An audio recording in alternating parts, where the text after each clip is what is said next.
John, what are the advantages, if any, and the obvious disadvantages to having to play this shorthanded this early? Yeah, if someone doesn't play well, you don't have an option. And they're not machines and they're not computers and they don't always play well. But let me start by saying Dwayne did a great job, had his team ready. And I've said this before, when a team is struggling a little bit, and I'm watching their tape, they play really hard, played harder than we played. I mean, if you watch the game, you said, daggone it, they played harder. Second thing he did is he put a couple things in, wrinkles defensively that bothered us and really got us out of rhythm in the first half. But the hardest thing for a coach, and something that shows me that, one, he's a really good coach and he's connected to his team, they're going to have a breakthrough and they'll go on a run of games. But they just got to stay the course. And how hard is it when you're losing games? That's a real coach. You're winning, everything's easy, it's the next, that's easy. You're struggling some. You're missing some shots, you're doing some things, but your team's fighting like crazy. So, yes, he was the ball boy, and no, I didn't spend a whole lot of time with him when he was the ball boy. His dad was in our gym all the time when we practiced. He worked at the University of Mass. But I'm proud of him. I'm just, I watch him and he's got a smile on his face and did a great job. Cal, how much is Kellen still trying to figure out his role versus what he did at Davidson, and how close was the second half to what you kind of see for him? It was better, but here's what's happened. He's on the scouting report. Don't leave him. Well, you know what that means? They're working hard not to get you shots. What does that mean? You have to work really hard to get plays now.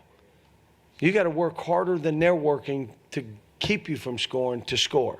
I said, go look on YouTube and look at Rip Hamilton.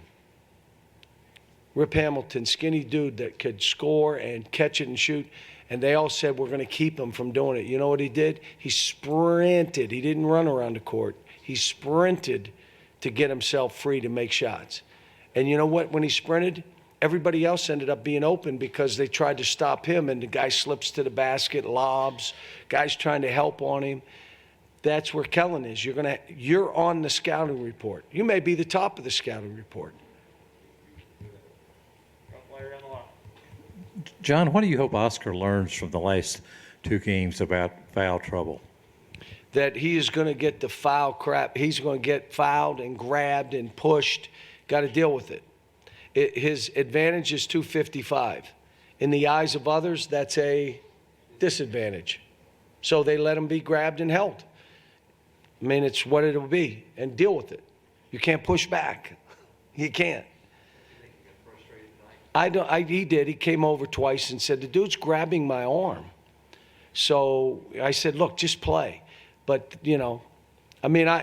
it's what I've said, and I'll continue to say, his advantage is 255.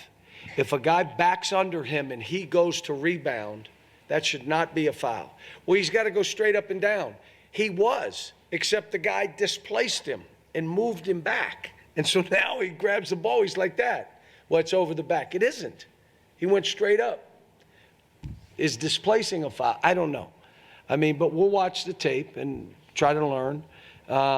Still, I've got to spend more time with him in the post myself, and I will. The biggest worry I have is I'm watching games. The physicalness of the games that I'm watching, there's no emphasis on physicality right now for the officials because they're chucking on drop. If you cut, you're getting chucked. I'm seeing really physical play. My question is, can we play that way? Or does it take us out of everything we're doing? Or do we have two or three guys that'll play physical and fight, but you have those other two that keep breaking down and just don't want to be that guy? And so I got to watch the tape. We got to screen better. Well, what's that? Toughness. Go knock somebody's head off like you're getting your head knocked off. So, we got to get that. I got to get back in practice and got to shift what we're doing. The pick and roll stuff in the first half was me. Like, they did some things and I didn't, at halftime I got us to do some different stuff that hurt them. But I've done this 30 years. Obviously, the ball boys coaching the other team, so I've been here a while. So I would say that I should have been better in the first half to give us a chance. On the right side here, we got John and then Gary off the John, Keon had 17 points, 8 rebounds, didn't take a three-point shot. Is that the way that you want him to play now? Just got to fight more. Just got to fight more. That he's coming. Look, he's got to be a 15, 16 point and an 8 rebound guy for us in a real physical game. And then you got to be confident defensively. If you're guarding a guy, this is what I just told him. If you are guarding a guy and you're going like this, or your hands are down because you're afraid he's going to beat you on the bounce, how are you going to be confident offensively? If you're getting driven by, pushed, shoved, dunked, laid on, you cannot be confident offensively. You're going to turn it over. You're going to miss some shots you shouldn't miss. So we've got to get back to defensive confidence. One, that we're all together, so I know I can trust my teammates, so I can get up and be aggressive. That adds confidence. The second thing is I'm fighting before. I'm going to beat him down the court. I'm going to beat him over the screen. I'm going to fight. A shot goes up. I'm hitting him before he hits me. And now all of a sudden, you're the toughest guy in the gym. It doesn't matter. He weighs 25 pounds more. Hit him before he hits you. Because if he hits you first, he's forcing you under the goal. So I'm not saying that about just Keon. I mean, I watched the game. We have 3 or 4 guys that aren't to where they need to be. But I'll say it again. For us to be any good, Keon has to get 15 and 7 in a really good game. And he's got to have confidence defensively. Was that block a goaltender or a block? Was a block?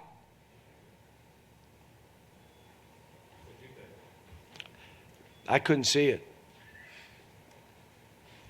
Gary, back right Or at least that's what they'd say. John in the back.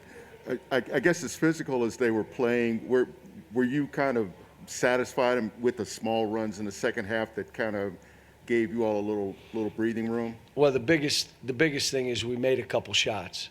It was funny, and it was really true. One of the guys said to Dante during the game, like, dude, if you make 2 shots, we're going to break this open. Just make a shot.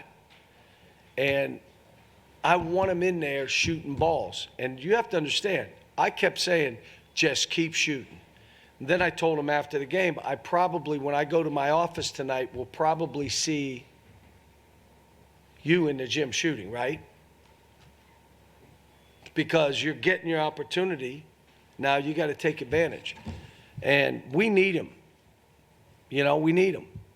And again, it's another thing. When you're defensive confidence, you cannot be getting clubbed on defense and think you're going to be confident on offense. It just doesn't happen that way. Gary on the left. John, the ball boy, said that it was kind of I shouldn't have said that. Dwayne, Coach. he was our ball boy. I think he was a 26-year-old ball boy, by the way. He was a little older for being a ball boy. Coach Killing said that it was kind of a victory for them that you were not always happy with your team. And I wondered if 17 turnovers were one of the reasons and what. That and I didn't, look, the one thing that I've looked at their tape and their stats, they turn it over. They didn't today. So what does that tell you? They were playing harder than us and were ahead of the action versus us coming at them. And that aggravated me more than anything. And again, it wasn't just one guy. It was like a team full of guys. But there were 3 or 4, again, the same thing, this is good enough. Nope, it isn't. You won't be in. I'm taking you out. So I like this team, and this team has a chance, and I got to do my job and hold them accountable. I don't care about the clutter. People can say what they want. I got a job to do, and I got to get this team right because we have some pieces that can do this. We got to get healthy. Got to get guys back. We still don't know what we are. What happens when Lance comes back? What happens when Jacob comes back? Do we become different? How do we play? What are we trying to do? Jack Grossman, ESPN Louisville. Coach, with Oscar being limited to just 23 minutes with that foul trouble, what did you kind of see from the rest of your team of how they played with him having to be on the bench a little bit more than normal? Here's what I would tell you. I'd rather not see what we can do without him. I'd rather him be on the floor. And again, when you're getting 2 and 3 guys thrown and hold and grab and kicked, anything you do looks like a foul. And that's why I'm saying we just, I just got to send in the tape and say, tell me. And I may watch the tape and say, you know what, they didn't do it as much as I thought. But when I watch the tape, I'll know. And when he's on the court, we're better because he just grabs everything. We've got to get him better around the goal. Now, what I did late in the game. What kind of shots did we get him? Did you watch? Anybody watch? Jump shots. I know he can do that. He may be our best 17-foot shooter. But we got to be able to get something around the goal, especially when you catch it 3 feet. Get something. And I'll say this, Damian, the stretch in the game that helped us spread the game out, when you're talking, was with Damian, blocking shots, rebounding, dunks, throwing it to the rim. So he did some good stuff today. Cal, you all have gotten to the line a little bit more the last 2 games, closer to what your teams normally do. How much of that is something you're doing differently, or is it just the way they were playing you these last 2 games? You're saying free throws?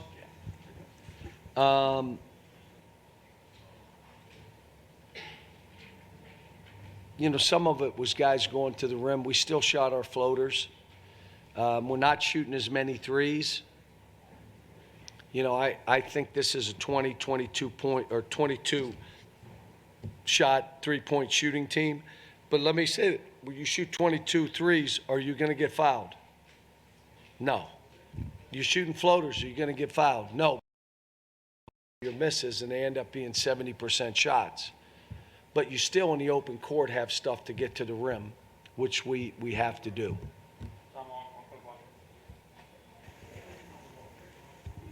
John, you had told us that Oscar was a great mid-range shooter, and yet he still seems a little bit hesitant to put it up. He almost seems like he was a little bit surprised when he made it. Why is that the case? I don't think he was. Okay. I think you're wrong in that. All right. I've been wrong before. Yes, you have. But he, very many times, but he, that's something we try to get him, that shot. And I'm just being honest, he barely misses it. And then the one, he's not played this way before. Most of his stuff, which is why I'm kind of surprised. Everything was at the rim and, mush mouth. And now we're trying to spread him out a little bit. And then when he gets close, the stuff that he used to be really good at, he's not as good. So it's probably me. But he can shoot. He can shoot free throws. Get to the line. Get the ball up. But again, it's, his size can be an advantage. But in the eyes of others, well, they have to do that to play him. No. That is not, for him. But I'll watch the tape. And if I see some push off, I'm going to, hey, it's fine. If he has 2 hands in the back and he's pushing people, if the guy's going like this and he's trying to get him away, is it a foul? Or is the other thing a foul? I don't know. We'll have to look. I'll watch the tape.